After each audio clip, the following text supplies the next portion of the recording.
Hi, my name is David Habben, and I'm what's known as a Taphophile, and that means I have a very strong interest in cemeteries and their history and symbolism.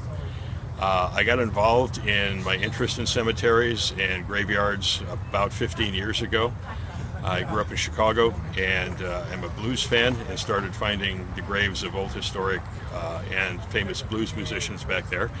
And in the process started seeing the beautiful monuments, the fantastic mausoleums and crypts, and also got involved in the history in the cemeteries, and since then have been taking photographs and documenting cemeteries and historic graveyards for quite some time.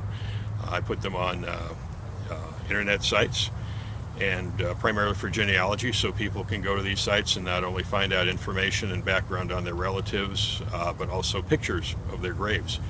And I get periodic requests through my contacts of people from out of town that say, I have a grandfather that's buried at Morris Hill Cemetery, would you take a picture of his grave and send it to me? And I'm always more than happy to do that. This is called a funerary burner, and no, it's not for cremations. They don't put people in there. A Chinese tradition is when you die, when you go to heaven, they want to make sure that you're rich in heaven. So when you die, they would make tissue paper models of things like cars, boats, houses, paper money that they would print. And during your funeral, when you were buried, they would burn that in the funerary burner, and the smoke going up, all those riches then went up with you to heaven. So that when you got there, you had money, you had riches, you had a car, you had a boat, you had a nice house. And that was the idea of this. They had tissue paper models.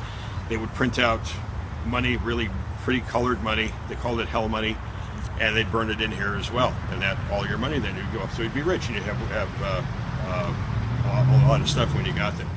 And when you're walking through a cemetery, if you ever see something laying on a grave, there's a good chance somebody's left it there as a memento for that person. It could be something weird. It could be a pack of cigarettes. It could be a beer bottle or something that somebody may have left in there. So I never touch anything. I was back in the cemetery in Chicago in the winter, and there was a whole bunch of snow in the cemetery, and frozen on the ground in the snow was one of the Chinese bills of hell money. I was an idiot. I chopped it loose and took it.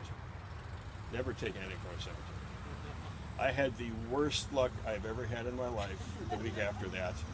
And these guys can't hear this. I actually, when I got back home here, I actually snuck into the cemetery one evening, came over and burned it in the funerary burner, and after that I was just fine. Okay.